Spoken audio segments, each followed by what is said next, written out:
It is not a lack of resources that we try to spend on these things. Perhaps it is that the policies for how those resources are allocated, whether it is in education or anything else, is so heavily corrupted by special interests that we are simply being stolen from. It's Tuesday. I am Dylan Ratigan. It's nice to see you. It's a big day here, and it's a big opportunity for all of us. You've been hearing about it for weeks. And finally, we are now moments away from unveiling not only the text for the draft of a constitutional amendment to get the money out of politics so we can stop spending so much on everything from education to health care and getting so little, but a petition to organize all of us so that we can then become an unrelenting, overwhelming force for our politicians. Until it changes, we'll never be able to start correcting the real problems facing our nation. Most money spent in the world on health care? Atrocious health. Most money spent in the world subsidizing a banking system, no investment in lending, a foreclosure crisis, unemployment, and 15% poverty. Spend the most in the world on energy, most inefficient, most energy wasteful nation on the planet, us. The list goes on and on. Quite simply, money has bought our politics, and what is getting spent is going to greedy bastards, not us. And only we can take it back.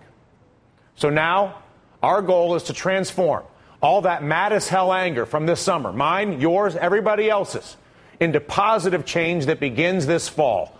And here for the unveiling of the petition and the amendment is our Washington insider, Jimmy Williams, a former lobbyist who, in consultation with a series of constitutional scholars, penned the text, and Mark McKinnon, Republican strategist and co-founder of No Labels, an organization with a direct agenda to try to drive issues-based debate around healthcare, around energy. And surely, Mark, you run into the barrier that is money. Give us a sense of how hard it is for you to engage in any debate that you might actually want to have against the girded steel of bought parties on both sides. Well, more power to you, Dylan and Jimmy, for taking this on. It's so important. I've been working on this issue for years. Let me tell you a quick story. 30 years ago in Texas, I worked for a governor. After he was elected, typically he hired his campaign manager as the appointments chief, which is a very plum job. He got to appoint all the people to high offices. He was meeting with his counterpart from Wisconsin, which has very strict campaign finance laws, and the guy from Wisconsin told him that they capped their contributions at $500. The guy from Texas could not believe it, sat there for a minute, looked at him, and then seriously said, well, then how do you know who to appoint?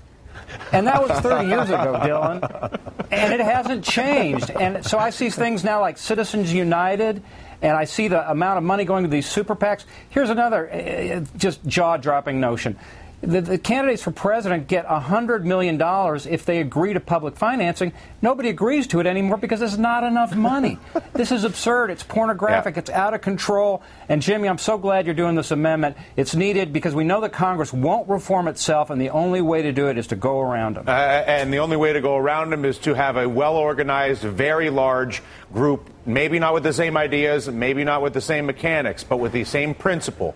The same core principle that we must get money out so that we can all return to the spirited debate we seek on the issues that are critical to our nation. With no further ado, Jimmy, give us the setup for the philosophy that you used in drafting this and in your consultation with constitutional scholars, and then we'll get into the amendment. What's the logic? Well, first and foremost, every single time Congress has tried to clean up the system, to get money out of politics, or at least to limit the number of the amount you can give to them in their campaigns. The Supreme Court of the United States has struck this down. And they've done it simply because of one reason. The court has interpreted that under the First Amendment, money is speech. And since speech is protected under the First Amendment of the Constitution, nothing that the Congress can do can stop that. Can intervene. That's exactly right. That's been the barrier. So that's the basis of what our problem is. So how do you do it? Do you say that a $25 donation is speech? Or do you say a $250 million donation to a super PAC is speech? So you say the only way to solve it is money isn't speech? All money is speech under the Supreme Court of the United States interpretation of the Constitution. So you either ban it or you don't. It's just that simple. I want to go to the amendment itself. It is simply 3 sentences. I want to read the whole thing once, and then I want to go back to each sentence. Sure. Is that reasonable? Yes. Do we have a graphic that that folks can read along at home with this? It says, no person, corporation, or business entity of any type, domestic or foreign, shall be allowed to contribute money directly or indirectly to any candidate for federal office or to contribute on behalf of or opposed to any type of campaign for federal office. You go on to say, notwithstanding any other provision of the law, campaign contributions to candidates for federal office shall not constitute speech of any kind as guaranteed by the U.S. Constitution or any amendment to the U.S. Constitution. The last sentence, Congress shall set forth a federal holiday for the purpose of voting for candidates for federal office. First off, before we get into the analysis, Mark, what is your first response to the general framing and language in that draft? Well, I love it. It's really bold, Dylan, and what Jimmy's done is really taken a full slate on this. I mean, people have tried to take different cuts at it, but they've always kind of stopped short of pulling the full Monty here, and that's what I think is both bold and really in many ways brilliant about it, because that really is the only way. And what would surprise a lot of people is how many people would actually agree with this approach, because candidates hate raising the money, the donors hate being hit up for the money, the system is awash in the money, and I can tell you, as the greedy bastard who used to spend the money on the advertising on a campaign, 90% of it is wasted. We don't need it. Those darn greedy. The problem, Mark, is that we're all greedy bastards depending on the day and time and the system that we put ourselves in, and at the end of the day, a system with money in politics brings out the inner greedy bastard in everybody. I want to look at the individual sentences quickly, and then I want to go. We have a bunch of feedback for both of you from the social media universe. This was originally posted on the internet a few hours ago, so we had some questions.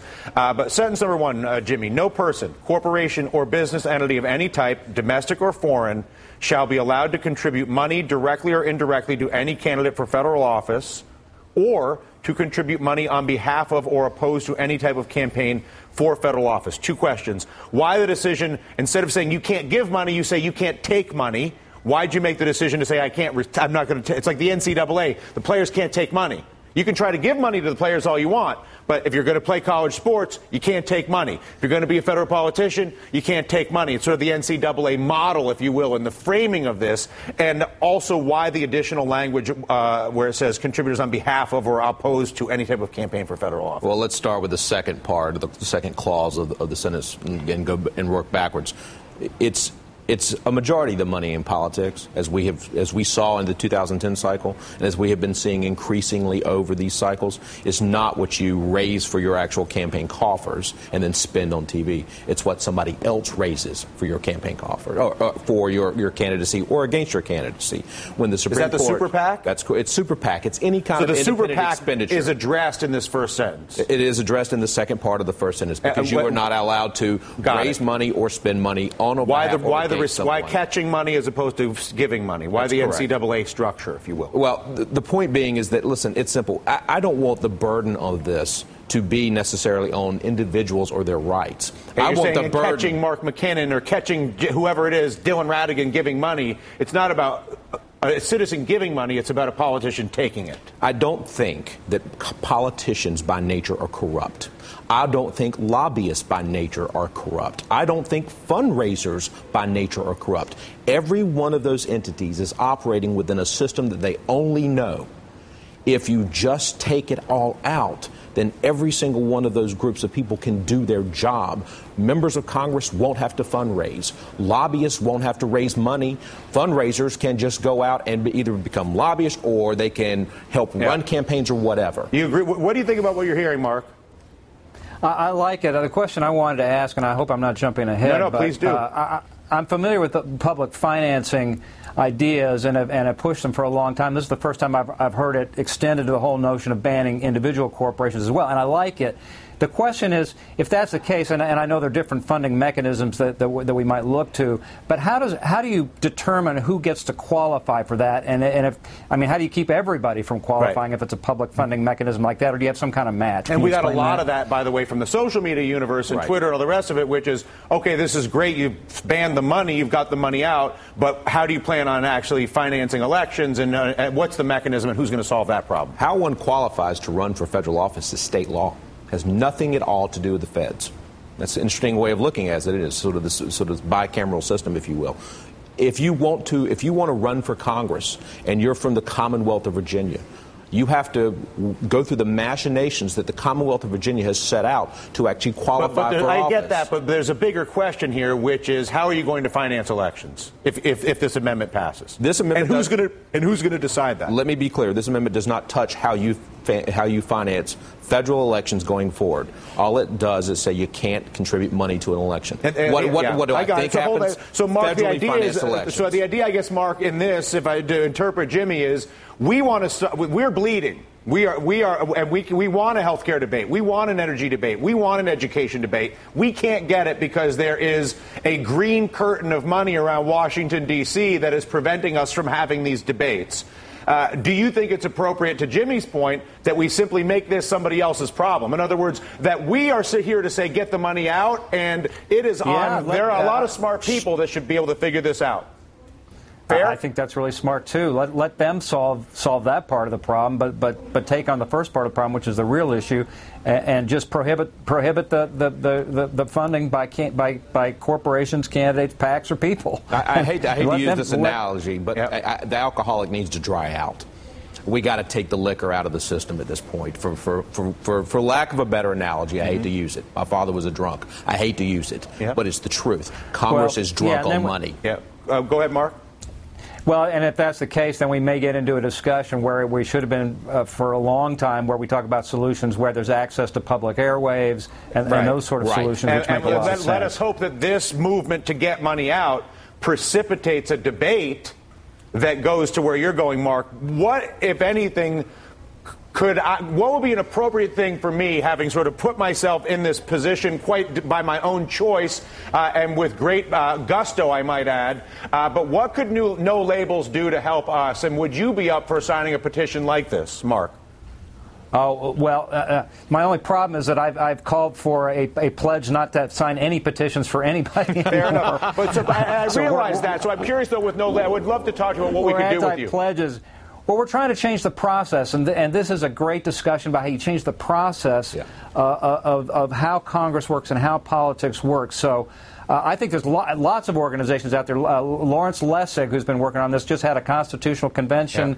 Yeah. I'm in Cambridge right now. It was this weekend and was packed to the walls with people. So there's all kinds of organizations out here. I think when you pierce this, as you're doing right now, that you're going to find I think you're going to see an eruption, a volcanic wave of support headed your way. Well, and I'm glad to do all I can from my end. You know, and we appreciate that, and appreciate your efforts and your contributions to catalyze the focus of this conversation. Jimmy sticks around with the mega panel. We let Mark go. There has been an overwhelming response, as you might imagine, to our conversation about getting money out of politics this fine day. So much so that the petition site has been repeatedly taken down, but last I heard was back online. Bear in mind, it will be back up quickly if it is not working when you go. If you go to getmoneyout.com, you can add your name and join the campaign to get money out of politics. It is only our unrelenting nature, our persistence, that will not only make this petition what it could be, but will make the agenda that underlies this petition a reality. If you don't want to go to the web or if the website's not working, you can text as well your signature to the number on your screen, 917-720-6888. We're back with Jimmy in the mega panel after this.